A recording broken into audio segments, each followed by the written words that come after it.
Welcome to Agasya predictive technique. ఈరోజు మనం మాట్లాడుకోబోయేది ఒక జెనెటికల్లీ ఇన్హెరిటెడ్ డిసీజ్. తల్లిదండ్రులకి ఉన్న జీన్స్ని ఆధారంగా చేసుకొని పిల్లల్లో ఆ జెనెటికల్ కండిషన్స్ ఉంటాయా లేదా, వాళ్ళ జెనెటికల్ డిసీజ్ తోటి, ఇన్హెరిటెడ్ డిసీజ్ తోటి పుడతారా, అది ఎంత క్రానిక్గా ఉంటుంది, ఏ దశల్లో అది వృద్ధి చెందుతుంది, కనిపించే అవకాశం ఉంది, ఇలాంటివన్నీ అన్నమాట. అయితే జెనెటికల్గా ఇన్హెరిటెడ్ డిసీజెస్లో మెయిన్ ముఖ్య పాత్ర వహించేది జూపిటర్, శని, రాహువు, కేతువు. అయితే మనకి మామూలుగా బయాలజీలో చూసుకుంటే సెల్ డివిజన్ అన్న విషయానికి వస్తే ఈ మైటోసిస్, మియోసిస్ అనేవి ఆటోజోమ్స్, ఎక్సోజోమ్స్ మధ్యలో జరిగే వాటిలో ఏంటంటే దేహానికి సంబంధించిన ఆటోజోమ్స్, ఈ కణాలు ఏవైతే ఉన్నాయో అది సింగిల్ సెల్ నుంచి సెల్ డివిజన్ జరిగి ఒక కంప్లీట్ ఆర్గాన్ కింద అది డెవలప్ అవ్వాలి.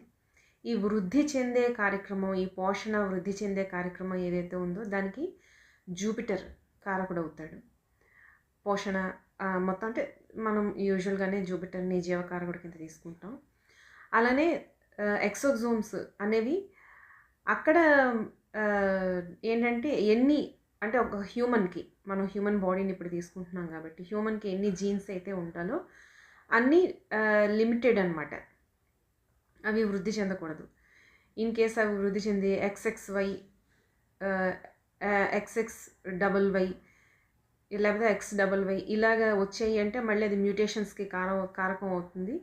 అక్కడ డిఫరెంట్ టైప్స్ ఆఫ్ అంటే ఆ హ్యూమన్ శరీరం అన్నది అంటే ఆ జీన్స్ డబల్ అవడం వల్ల హ్యూమన్ శరీరంలో కొన్ని క్యారెక్టరిస్టిక్స్ అన్నవి డిఫరెంట్గా ఉంటాయి. సో ఈ లిమిటేషన్ కండిషన్ ఏదైతే ఉందో దాన్ని లిమిట్ చేసేవాడు శని. పర్టికులర్గా ఇంతే ఉండాలి, ఇన్ని జీన్సే ఎక్సోజోమ్స్ ఉండాలి అని లిమిట్ చేసేవాడు శని. అయితే రాహుకేతువుల తాలూకా ఇదేంటంటే ఈ జీన్స్లో మ్యూటేషన్స్ వచ్చినప్పుడు, లేకపోతే ఇప్పుడు చెప్పినట్టు ఈవెన్ ఆటోజోమ్స్లో కూడా ఒక క్రోమోజోమ్ ఎక్స్ట్రాగా ఉండడం కానీ, లేకపోతే ఒక క్రోమోజోమ్, ఒక ప్రోటీన్ని ఇండికేట్ చేసే క్రోమోజోమ్ కంప్లీట్గా ఆబ్సెంట్ అయిపోవడం, ఇలాంటి వాటిల్లో ఈ రాహుకేతుల తాలూకా ఇన్ఫ్లుయెన్స్ అన్నది మనకు కనిపిస్తూ ఉంటుంది అన్నమాట. మనం చాలా డీప్ బయాలజీలోకి వెళ్ళిపోయాం, జ్యోతిష్యంలోకి వచ్చేద్దాం. అయితే బేసికలీ ఈ genetically inherited, genetically mutated diseases ఏవైతే ఉన్నాయో వాటికి కారకులు 4 ప్లానెట్స్: శని, జూపిటర్, రాహువు, కేతువు. వీళ్ళ కనెక్షన్ మనకి జన్మజాతకాల్లో ఈ రోగకారక భావాలు ఏవైతే ఉన్నాయో వాటితోటి బాగా కనెక్షన్ కనిపిస్తుంది. అయితే ఇక్కడికి ఇది వచ్చేసరికి ఇది జన్మజాతకం. ఈ జన్మజాతకంలో ఏంటంటే వ్యక్తి బాధపడుతున్నాడు, ప్రాబ్లమ్స్ తోటి ఫేస్ చేస్తున్నాడు. అయితే నేను అక్కడ కొన్ని డీటెయిల్స్ జస్ట్ పేర్లు మార్చాను, కానీ ఇప్పుడు వీడియోలో చెప్పాల్సి వస్తుంది కాబట్టి చెప్పేస్తాను. ఎందుకంటే అది మనం మాట్లాడకపోతే ఈ చార్ట్ ముందరికి కదలదు. సో బేసికలీ ఇది స్కాట్లాండ్ లో ఈడెన్బర్గ్లో పుట్టిన వ్యక్తి తాలూకా జాతకం అనమాట. ఈయన ఒక యూనిక్ జెనెటికల్ కండిషన్ అయిన సిస్టిక్ ఫైబ్రోసిస్ అనే వ్యాధితోటి బాధపడుతున్నాడు. అయితే ఇక్కడ ఈ వ్యాధికి ఏవి కారకత్వాలు వహిస్తాయి అంటే సిస్టిక్ ఫైబ్రోసిస్కి స్పెషల్గా మనం ఇక్కడ ఫస్ట్ జాతకం చూసుకుందాం, తర్వాత కాంబినేషన్స్ కూడా సైమల్టేనియస్గా ఎక్స్ప్లెయిన్ చేస్తాను. అయితే ఇక్కడికి వచ్చేసరికి రోగ భావం అనేది మనకి మకరంలో పడింది. మకరానికి అధిపతి శని. అయితే రోగస్థానంలో మనకి ప్లానెట్స్ అవి లేవు, రోగభావంలో ప్లానెట్స్ లేవు. ఇన్ కేస్ అక్కడ ప్లానెట్స్ ఉంటే ఫస్ట్ రోగభావంలో ఉన్న ప్లానెట్స్ని మనం ఫస్ట్ చెక్ చేయాలి. ఇప్పుడు అవి లేదు కాబట్టి మనం డైరెక్ట్గా శని దగ్గరికి వెళ్ళిపోదాం. శని ఏం చెప్తున్నాడు? శని మామూలుగానే జనరల్గానే రోగకారకుడు. శని మెర్కురీ స్టార్లో ఉన్నాడు, మెర్కురీ సబ్లో ఉన్నాడు. అలానే సిక్స్త్ కస్ప్ కూడా చంద్ర స్టార్లో పడింది, శని మళ్ళీ ఇక్కడ శని సబ్లో పడింది. సో 6వ స్థానానికి అధిపతి శని, మళ్ళీ 6th కస్ప్ కూడా చంద్ర స్టార్లో పడింది, శని సబ్లో పడింది. అంటే ఈ వ్యక్తికి శని కారకత్వాలు చంద్ర కారకత్వాలకు సంబంధించిన ప్రాబ్లం ఏదో వస్తుంది అన్న విషయం అర్థమవుతుంది. అయితే చూద్దాం. అయితే ఈ క్రానిక్ డిసీజ్ ఎంత క్రానిక్గా ఉంటుంది, లాంగ్ టర్మ్గా ఉంటుందా, సడన్గా వస్తుందా, క్రానిక్ డిసీజ్ ఉంటుందా, ఇది ఎలా ఉంటుంది, ఇన్హెరిటెడ్ డిసీజ్ ఇది ఎలా ఉంటుందంటే మనం అష్టమ భావాన్ని చూస్తాం. ఈ అష్టమ భావంలోని చంద్రుడు అష్టమ భావంలో ఉన్నాడు. 9th కూడా ఆల్మోస్ట్ దగ్గరగానే ఉన్నాడు. 9th కూడా 2 degrees డిఫరెన్స్లో ఉన్నాడు. మనం 9కి కూడా చంద్రుని తీసుకోవచ్చు. జెనెటికలీ ఇన్హెరిటెడ్ డిసీజెస్ కాబట్టి మనం 8, 9 భావాలకి కనెక్షన్ ఎలా వచ్చిందో కూడా చూసుకోవచ్చు. అయితే అక్కడే రాహుతో కూడా కలిసి ఉన్నాడు. డిగ్రీస్ వైజ్ చాలా దూరంగా ఉన్నారు, కానీ రాహు కూడా అష్టమ భావాన్ని ఇన్ఫ్లుయెన్స్ చేస్తూ ఉంటాడు, అక్కడ స్థితి చెంది ఉన్నాడు కాబట్టి. మళ్ళీ అష్టమం కస్ప్ కూడా మనకి జూపిటర్ రాశిలోనే పడింది. సో అష్టం అంటే జూపిటర్కి రాహు మళ్ళీ కనెక్షన్ అనమాట, లింక్. రాశి డిస్పోజిటర్ కాబట్టి, జూపిటర్ రాశి డిస్పోజిటర్ కాబట్టి జూపిటర్ని రాహు ఇన్ఫ్లుయెన్స్ చేస్తూ ఉంటాడు. అయితే ఇక్కడ ఇతనికి వచ్చే ఈ క్రానిక్ డిసీజ్ ఏదైతే ఉందో, సిస్టిక్ ఫైబ్రోసిస్, దీనికి చంద్రకారకత్వాలు శని కారకత్వాలు మనకి ఇక్కడ కనిపిస్తాయి. అయితే బాడీలో ఏమిటవుతుందంటే ఈ ఫ్లూయిడ్స్ ఏవైతే ఉన్నాయో, ఈ సాల్ట్ని ప్రసరింపచేసే ఫ్లూయిడ్స్ ఏవైతే ఉన్నాయో, ఇది త్రూ బ్లడ్ ద్వారా మనకి సర్క్యులేట్ అవుతూ ఉంటుంది, యూరినరీ ట్రాక్ నుంచి ఫిల్టరేషన్ అవుతూ ఉంటుంది. మొత్తానికి మనకి ఫ్లూయిడ్స్కి కారకుడు చంద్రుడు శరీరంలో. అయితే ఈ చంద్రకారకత్వాలు, ఈ శని కారకత్వాలు ఏంటంటే క్రిస్టలైజేషన్, బ్లాకేజెస్. మనకి కిడ్నీ స్టోన్స్ దగ్గర కూడా ఇంతకు ముందర చార్ట్లో మనం చెప్పుకున్నాం, శని అక్కడ స్టోన్స్కి కారకుడు. సో ఈ స్టోన్ ఫార్మేషన్, స్టోన్స్ అంటే మనం స్టోన్స్ వేస్తాం, అది స్టోన్ కిడ్నీలోకి వెళ్ళిపోతుందని కాదు.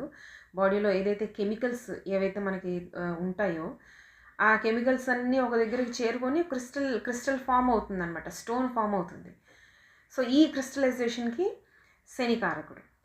సో దీంట్లో ఏమిటవుతుందంటే ఈ ఈ సాల్ట్స్ అన్నవి బయటికి వెళ్లకుండా అది ఆ ఫ్లూయిడ్స్లోనే స్టక్ అయిపోయి ఒక జెల్ కైండ్ ఆఫ్, అంటే ఇంకా ఫ్లూయిడ్ అన్నది ఫ్రీగా ఫ్లో అవ్వాలి, లిక్విడ్.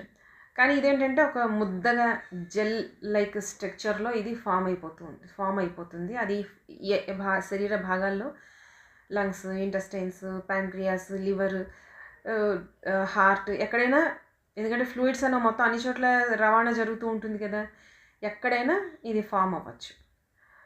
సో ఇది సిస్టిక్ ఫైబ్రోసిస్ అనమాట. అయితే ఇక్కడ శని చంద్రుల కారకత్వాలు అన్నవి పనిచేస్తూ ఉంటాయి.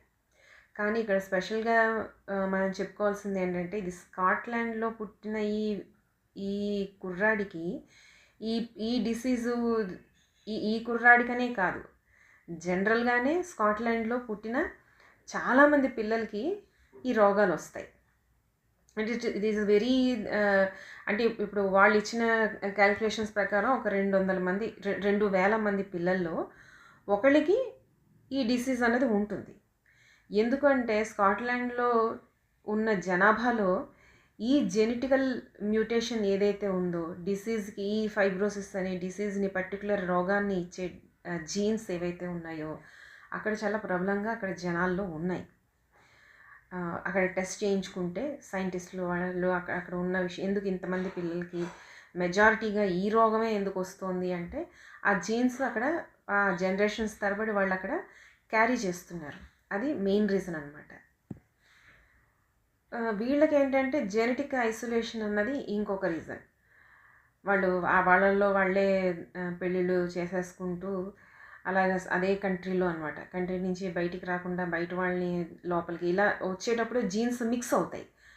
కానీ వీళ్ళకి ఏంటంటే ఆ స్కాట్లాండ్ వాళ్ళకి ఐసోలేషన్ అన్న జెనెటిక్ ఐసోలేషన్ అనమాట, వాళ్ళల్లో వాళ్ళే ఆ రిలేటివ్స్ అన్నీ ఇలాగా అలా జనరేషన్స్ తరబడి చేయడం వల్ల ఇప్పుడు ప్రెజెంట్ జనరేషన్ దగ్గరికి వచ్చేసరికి బాగా మొత్తం జనాభాలో చాలామంది అదే డిసీజ్తో ఉన్నవాళ్ళు ఉంటున్నారు. కొంతమందికి సప్రెస్ అవుతుంది డామినెంట్గా, కొంతమందికి డామినెంట్గా ఉంటుంది, కొంతమందికి డార్మెంట్గా ఉంటుంది. పిల్లల్లో తల్లిదండ్రులకి ఇద్దరికి ఆ రోగం ఉంది అంటే కిడ్స్కి ఖచ్చితంగా 100% ఈ రోగం వచ్చే ఛాన్సెస్ ఉంటాయన్నమాట, జెనెటికల్ డిసీజెస్ అన్నది. సో ఇది ఈ ప్రాబ్లం. అందుకే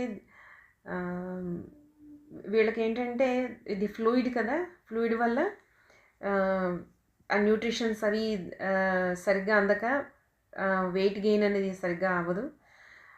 చెస్ట్లోని లంగ్స్లోని ప్రాబ్లం ఏదైనా ఈ ఫ్లూయిడ్ స్టక్ అయిపోయింది అంటే అక్కడ breathing problems, lung infections, chest infections ఇవన్నీ వస్తుంటే లివర్లో కూడా స్టోర్ అవుతుంది, అక్కడ కూడా ప్రాబ్లమాటిక్గా ఉంటుంది. ఏదైనా మొత్తానికి ఇది ఒక క్రానిక్ కండిషన్. ప్లస్ ఆ స్కాట్లాండ్ అనే ఏరియాలో ఇది డామినేటెడ్ కండిషన్ అనమాట. అయితే బేసిక్గా తల్లి అంటే తండ్రికి ఉంటే పిల్లలకి రావడానికి 50% ఛాన్స్ ఉంటుంది. అదే తల్లికి కూడా ఉంటే ఇంకొక 50% ఛాన్స్ ఉంటుంది.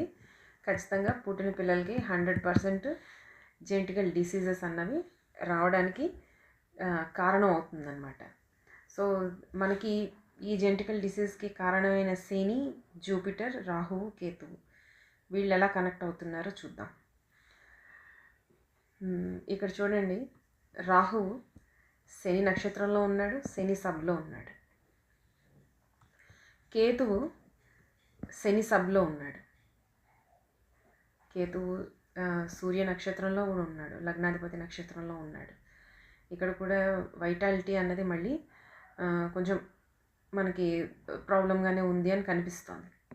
ఇక్కడ చంద్రరాహువులు కంజంక్షన్లో ఉన్నారు. అయితే అష్టమ స్థానంలో రాహువు గట్టిగా ఉన్నాడు. అయితే జూపిటర్ దగ్గరకు వచ్చేసరికి జూపిటర్ రాహు నక్షత్రంలో ఉన్నాడు.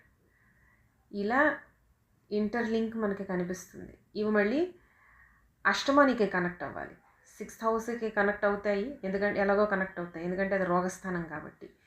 అష్టమానికి కనెక్ట్ అవ్వాలి. అష్టమానికి ఎప్పుడైతే కనెక్ట్ అవుతాయో ఖచ్చితంగా ఈ రోగం అనేది జెనెటికల్లీ ఇన్హెరిటెడ్ డిసీజ్. కొన్నిసార్లు 9th హౌస్కి కూడా కనెక్ట్ అవుతూ ఉంటాయి. ఇది జెనెటికల్లీ ఇన్హెరిటెడ్ డిసీజ్ అని మనం చెప్పచ్చు. సో ఇదనమాట. నెక్స్ట్ టైం మళ్ళీ మనకి ఇంకొక జెనెటికల్లీ ఇన్హెరిటెడ్ డిసీజ్ చార్ట్స్ వాళ్ళు పర్మిషన్ ఇస్తే, చార్ట్స్ అయితే ఉన్నాయి కానీ వాళ్ళు పర్మిషన్ ఇస్తే నేను ప్రజెంట్ చేస్తాను. So keep watching Agastya predictive technique. Thank you.